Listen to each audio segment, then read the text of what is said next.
Assalamualaikum warahmatullahi wabarakatuh. Saya Asya Desta Farisa dari kelas TEPA 1A Politeknik Negeri Lampung. Di video kali ini saya akan membahas tentang pengetahuan bahan pangan dan produk olahannya yang berbahan dasar pisang.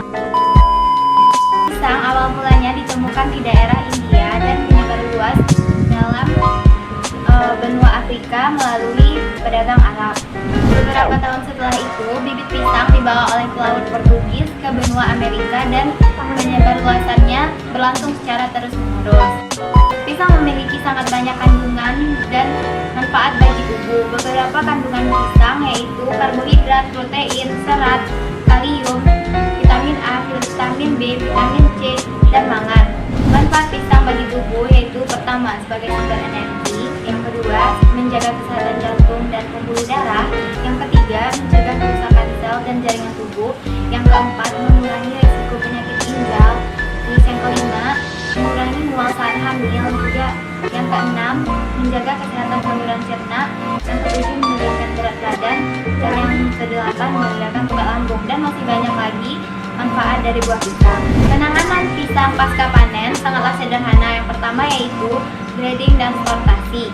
Yang pertama, tandanan pisang sebaiknya disisir terlebih dahulu menggunakan pisau yang tajam sebelum kegiatan sortasi dilakukan. Tujuan dari kegiatan sortasi adalah untuk memilih dan memisahkan buah pisang yang kurang baik atau buah pisang yang sudah rusak. Sedangkan grading fungsinya dilakukan untuk mengelompokkan buah pisang yang telah disortasi menjadi beberapa kelompok kelas. Sebagai contohnya misalnya pisang kelas A dan pisang kelas B dan sebagainya.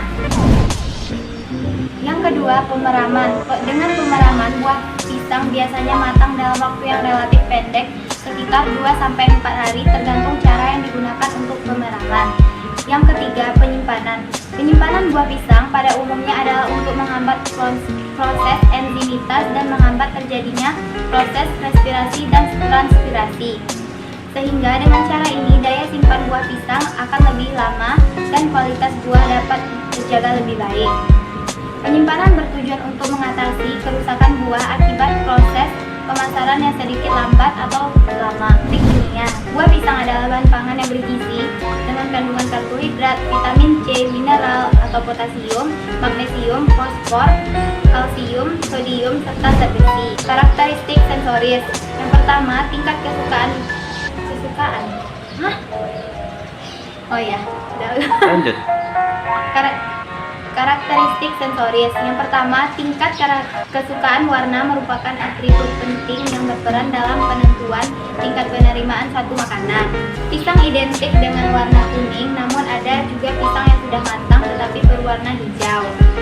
Yang kedua, tingkat kesukaan aroma merupakan salah satu parameter sensoris yang perlu diperhatikan konsumen dalam memilih produk makanan. Kebanyakan konsumen akan mencium produk tersebut terlebih dahulu sebelum mencicipi rasanya. Yang ketiga, tingkat kesukaan rasa. Rasa pisang mempunyai ciri khas tersendiri yang tidak ada pada buah lain. Karakteristik spesifik bahan pangan. Pisang merupakan tanaman yang bisa hidup di daerah tinggi maupun rendah. Hal ini menandakan bahwa pisang tak sulit untuk dibudidayakan. Pohon pisang termasuk ke dalam kingdom plantae atau tanaman. Pohon pisang juga termasuk ke dalam spermatophyta atau kelompok tanaman yang berbiji. Pohon pisang masuk ke dalam kelas tumbuhan berkeping satu atau monokotil. Selain ciri-ciri pohon pisang tersebut, masih ada ciri-ciri pohon pisang yang khas lainnya. Memang, jika dilihat sekilas, semua orang dapat memahaminya. Namun, tak semua mengetahui maksud dan fungsi dari setiap bagian yang dimiliki pohon pisang. Pohon pisang terdiri atas akar, batang, buah, dan daun. Selanjutnya, produk olahan. Di sini kita akan membuat produk olahan keripik pisang, yang salah satu produk olahan dari pisang. Yang terakhir, produk olahan tangan. Membuat olahan produk keripik pisang merupakan salah satu olahan dari pisang yang dibuat dari irisan buah pisang, digoreng dengan atau tanpa bahan tambahan lainnya. Buah pisang yang akan dibuat menjadi keripik dipilih yang masih mentah. Hampir semua jenis pisang dapat diolah menjadi keripik pisang, namun ada beberapa jenis yang menghasilkan Keripik dengan rasa yang enak. Jenis pisang yang enak diolah menjadi keripik antara lain jenis pisang kepok, pisang tanduk, ada pisang nangka dan pisang kapas. Setelah itu, membuat keripik pisang dari pisang mentah. Digunakan buah pisang dengan tingkat ketuaan 80%. Untuk membuat irisan daging buah yang tipis, digunakan pisau atau alat peranjang tipis slicer berbahan stainless steel agar irisan buah tidak berwarna coklat kehitaman.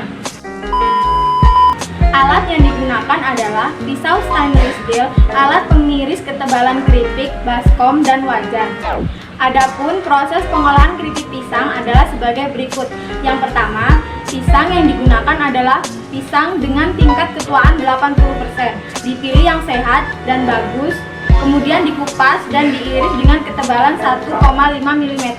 Irisan pisang direndam 30 menit dalam masing-masing larutan sesuai dengan perlakuan air sebagai kontrol, larutan natrium bisulfur dan larutan vitamin C, dan ditiriskan ke tahap yang selanjutnya adalah penggorengan.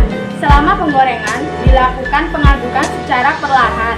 Penggorengan dilakukan sampai pisang tersebut matang dengan menggunakan suhu 170 derajat Celcius sehingga terjadi perubahan warna kuning kemerahan. Hasil penggorengan disebut dengan keripik pisang. Selama penggorengan dilakukan pengadukan secara perlahan. Penggorengan dilakukan sampai pisang tersebut matang sehingga hasil penggorengan tersebut disebut dengan keripik pisang. Setelah dilakukan tahap penggorengan, yang terakhir tahap penirisan keripik. Keripik yang sudah digoreng kemudian diangkat dari wajan menggunakan alat pengiris sehingga kandungan minyak yang berlebihan akan berkurang. Keripik pisang yang telah masak didinginkan sambil ditiriskan sehingga proses keripik pisang yang benar-benar kering. Keripik pisang memiliki bau normal, rasa yang khas pisang, warna kuning kecoklatan, tekstur yang renyah. Keutuhan keripik pisang 70% dan memiliki kadar air maksimum 6%, lemak maksimum 30% serta tidak ada cemaran logam dan mikroba.